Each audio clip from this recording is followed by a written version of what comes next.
Welcome. I'm Hank Wright. My call sign is N6HWW. I'm a member of the LAFD Auxiliary Communication Service covering Battalion 9 as a communication unit leader. Battalion 9 supports the West Side, including Station 69 and 63. ACS is the official amateur radio communications group for the City of Los Angeles. Our primary purpose is to provide backup to the LAFD's radio system. If there's one thing that I want you to remember after this presentation is this website to be able to get the emergency handbook. The emergency preparedness guide was put together by the Los Angeles Fire Department to be able to help deal with issues like earthquakes, tsunamis, floods, power outages, wildfires. It's really simple. When you call 911, how do they want it? They want to know where you are, what's your phone number, what's happening, and then wait there for the first responders. It's a really good checklist. So if there's one thing to remember, just one, it is this document, downloading it and going through, because at any given time, Los Angeles Fire Department has 19 personnel on duty in 23 and 69 with a combined total of 6 vehicles to cover about 23,000 residents. Something really bad happens or big, you must be prepared to help yourself and your neighbors for big events. Now, if you have a house fire or something like that, really bad for you, but it doesn't involve everyone else, totally adequate. Communication is civilization's foundation. The hallmark of our time is electronic communication. From smartphones to email to social media, our society is based on easy, fast communication. It all depends upon a very complex infrastructure. What happens when the infrastructure fails or is destroyed or turned off by who knows who? Radio is the only non-moderated electronic communication platform. These radios don't rely on any infrastructure. If a person you want to talk to is tuned in and in range, you talk. The FCC regulates this and limits this capability by power and frequency. There are 3 levels that you need to be aware of. The first one is Family Radio Service, or FRS. These are those little handheld devices that your kids have or you used on camping things, or their range is about 3 miles. Very easy to use. You put it onto the channel that you want to talk, and if your person is in range and on, they're going to hear you. It's free. Anybody can be able to use it. The next one, General Mobile Radio Service, or GMRS.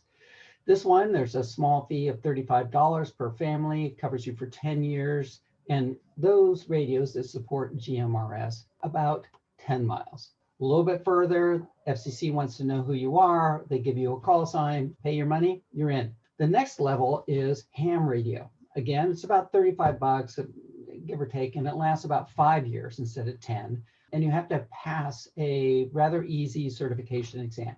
35 questions, got to get 27 right. The ham radio allows you to be able to cover the world. Wow. It is a really good thing. In my view, anyone who has the capability and the time just goes and gets their ham radio license. There's plenty of ways to be able to get it. The American Legion has been putting on classes, and you can be able to get your FCC call sign in a day. So with a little planning and organization, you don't have to be without electronic communication and being able to talk or contact the people who you love. Here's my call to action.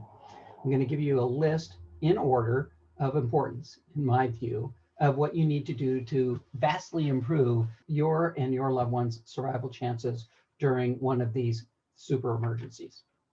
The first one is you've got to have a plan. These are free. That's where the emergency preparedness guide comes into play. You could be able to do the list. Very simple. You don't have to make it all up. Someone's already thought of this. Ready Your LA Neighborhood is an organization. Jenny's going to be presenting information on that later in the call. Next is to have an FRS radio. The FRS radios cost about low end $25 up to $100 or so. Get them off of Amazon, can be able to get them at Best Buy. The big thing about these are pretty much, you put in the batteries, you put it on a channel, there's only 22, and you push the button and you're good to go. If your friend is within range and listening, then you're going to get in contact with them no matter what. Doesn't matter if the phones are out, doesn't matter if there has been something that's disrupted the communication, these guys will be able to contact. So this is kind of your base piece. The next is, once you've got your plan and your radio, is to go and get onto Notify LA. Notify LA is a mechanism funded by the LA City to be able to notify you. You get to choose, do you want it email? Do you want it text? Do you want it phone?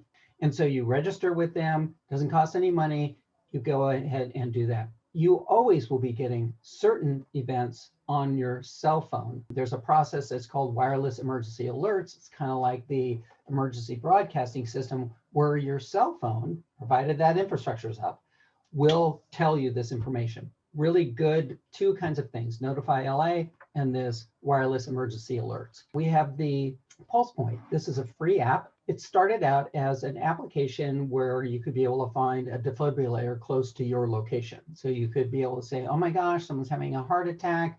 Where's a defib? It would use your location information and say, oh, there's one in this place of business or something like that. A very effective way to be able to do it. They've expanded it over the years to be able to include most of the kinds of things that you would be interested in terms of alert. You can be able to sign up based upon what your preference is as well as your location. So you can be able to say West LA vegetation fires. You can also be able to find out about structure fires, all these other kinds of things. There's a lot of information that's coming across there. I only do vegetation fires because that's going to indicate when there is a fire that is in the wild and could take out a lot of homes. Pulse Point application, download it, get it. Because there are so few personnel, 19, to cover 23,000 people, you need to be able to rely on your community. If there is a big event, they're going to be taking care of really big things, like something happened down at the Palisades Village and there's a gas leak and 2 buildings have collapsed over somewhere else. They're going to be dealing with that. You are going to be on your own. Now, that's not a problem if you're prepared. You know how to turn off the gas, you know how to turn off the water, you do a check of your neighbors to make sure they're okay, that kind of thing. Getting together in your community is really important. So this idea of community goes throughout the whole thing. That's where Ryland comes into play, American Red Cross. There's a number of different organizations like the organization I belong to, which is the Auxiliary Communication Service. I have a ham license. I want to be able to help. I got involved with the Auxiliary Communications, part of the LAFD. It's a way that I can contribute to my community and leverage those 19 people into 20, 21, 22. Everyone that gets involved, it helps. Now there's other organizations. If you don't want to go through the technical process, you can be able to go and become a community emergency response team. This is a training. KC does a lot of this. Some of the other people that are involved in CERT training. It teaches you how to be able to cover basic disaster response skills for fire, searching, light search, rescue, team organization. The biggest thing that these organizations teach you is do not self-deploy. Don't go in and everybody rushes in there. How can I help? You need to think about this before the event and make your arrangements then so they know, oh, Hank knows how to be able to operate a radio. We'll put him over here. Oh, Joe, he's not got a lot of skills, a lot of training. We'll get him to help with hydration. So just take water to people, make sure that everyone's okay. These are all what we would call force multipliers. These are ways that you can be able to help our community survive through one of these kinds of disasters, something big. The other thing that you can get involved with, there's a lot of community organizations. I'm also part of the American Legion. I'm a son of an American Legion. This is open to service members and their families. My dad was in the Army, able to join as a son of the American Legion. And through there, I've become involved in their emergency preparation. They really want to help. This is a NGO that's really concerned about helping our community. And one of the ways that they can help is they have a facility right there next to the post office where we can use for training, and as well as a radio room. We can have that infrastructure to be able to tie in people with FRS radios into the ham world and into the emergency management system run by Cal OES as well as the city of Los Angeles. Great organization. If any of your family is involved, service member, then you are eligible to join. There's others like the Rotary Club and other organizations throughout the Palisades that can be able to help you. I want to talk a little bit more about what the American Legion's doing, because I've been spending a lot of time refurbishing and upgrading their radio room to be able to support our community. We have a radio shack, that's what they're called. We have a collection of these radios. We plan on doing outreach to the community to be able to train people, to get people familiar with it. How do I use this FRS radio? What channel do I put it on? What is a windshield assessment? That's where you go through and you look at a house and you say, what's it look like? Is there anybody home? Is it collapsed? Is it on fire? Is there flooding? Is there water coming out the front door?